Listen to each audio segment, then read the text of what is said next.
So one of the greatest stories of all time is this ancient Greek tragedy called Oedipus Rex, which was released about 2,500 years ago and written by a playwright named Sophocles. It basically tells the story of a man named Oedipus who is doomed to murder his own father and marry his own mother. And yes, the Greeks would have found those ideas as absolutely horrifying as you and I find them. Throughout the course of the story, Oedipus essentially launches an investigation into who killed the king of Thebes, and it turns out in the end, spoiler alert, that it was him who killed the king of Thebes, and then he married the wife of the king of Thebes, who is in fact his own mother, because the king of Thebes was his father. Oedipus, of course, doesn't know any of this at the start of the play, and he only figures it out as it goes along. Now, when this play was first released in Athens almost 2,500 years ago, it actually won one of the grand prizes in the drama festival where it debuted, and the Greek philosopher Aristotle even said that Oedipus Rex was the gold standard by which all tragedies should be written and judged.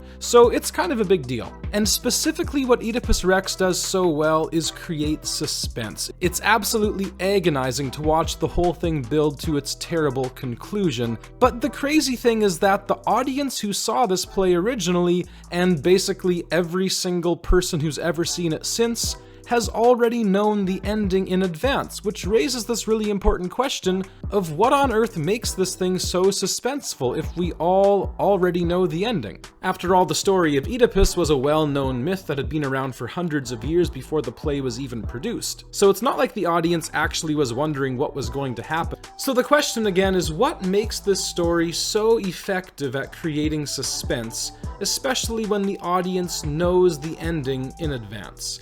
And the answer is very simple. It's because Oedipus doesn't know the ending, and no one else in the story does either.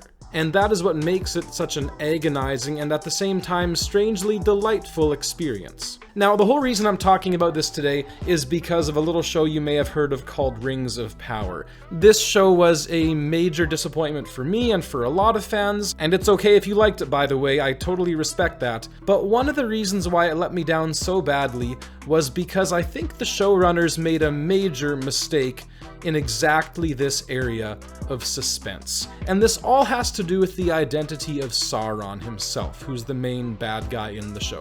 Now, before I go any further, I do want to give a shout out once again to Michael from Lessons from the Screenplay, because this fantastic video that he produced on the car ride scene from Spider-Man Homecoming is basically the inspiration behind this episode I'm doing today. Now, Rings of Power had a lot of stuff going for it and a lot of stuff working against it, but I think one of the biggest mistakes the showrunners made was how they handled the character of Sauron. Specifically, what the showrunners wanted to do was they wanted to create all kinds of suspense for the audience by not telling us who Sauron was from the start.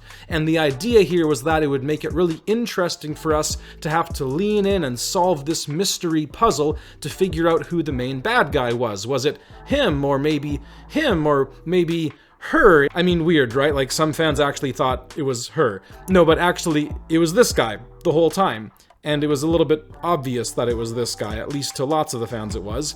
And the big reveal at the end wasn't really that amazing. It was kind of cool the way it was shot, and the way it was delivered was pretty good. But really, it kind of fell flat. And again, here's why. It's because the showrunners made a massive mistake in how they handled the idea of suspense. Essentially, they thought that the most suspenseful thing you could do would be to keep Sauron's identity secret from the audience, so the audience can have the experience of trying to figure it out. Now, on the surface, this isn't actually a crazy idea. After all, one of the best movies of all time, The Prestige, does this kind of mystery box storytelling incredibly well, in which the entire movie is one big puzzle, and tons of information is kept hidden from the audience, so you really do have to lean in and try to figure out what's going on. It really is a phenomenal viewing experience. However, there's a reason why that is, and that's because Christopher Nolan, the director, goes all in on this concept. He makes the whole film one massive puzzle for the audience to solve. He throws all kinds of twists and turns at you along the way, and by the time the credits roll, you really do feel like you've been through a satisfying labyrinth of delightful confusion that ends up tying all the right bows in all the right places, and is just a thoroughly delightful experience. So again, this kind of storytelling where you keep secrets from the audience can be done very well, and it's what the Rings of Power showrunners tried to do very well, and it's what they completely failed at doing very well. I'm not going to go into how the show itself actually unfolded, but I will just say that Sauron's identity as Halbrand wasn't really that big of a secret. There weren't enough twists and turns to keep you guessing, and the character just wasn't developed far enough to make it all that compelling. But above all, what the showrunners missed was this idea that in order to create true suspense,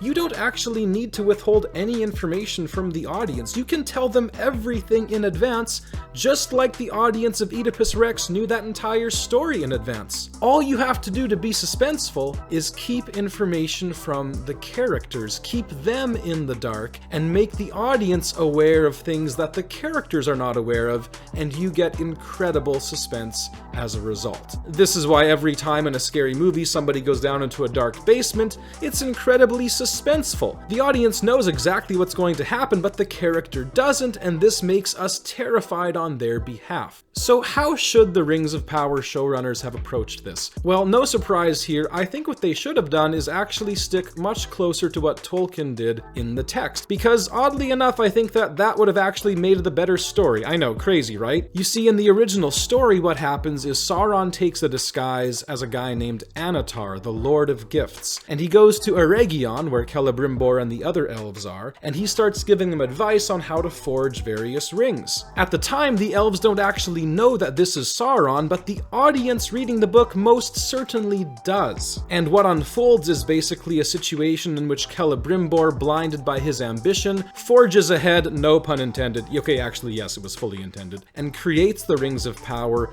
under the influence of Sauron himself, who is then of course able to go and make his own one ring to rule over all the other ones. This kind of storyline is fantastic for several reasons, one of which being that Celebrimbor becomes this tragic character who is ultimately misled by his own ambition and was willing to overlook the fact that he was being deceived or perhaps was willfully blind to it. So imagine how much cooler Rings of Power would have been for the, three of you listening to this who actually watched the whole series, if instead of having this half-baked mystery box of trying to figure out who Sauron was, if we actually knew who Sauron was the entire time, but the other characters didn't. Imagine us getting to watch Annatar, aka Sauron, deceiving Celebrimbor throughout the entire series, forging rings slowly, episode by episode. Galadriel and Elrond would be there in the background, watching, getting more suspicious of things, but Celebrimbor would be totally unwilling to see what was going on because he'd be blinded by his own ambition. It's also worth saying that in this version of the story, Celebrimbor would definitely be the main character, and Galadriel would be a side character, which I think would have been a much more natural fit for the story, seeing as it's called Rings of Power, and then it would be about the guy who actually,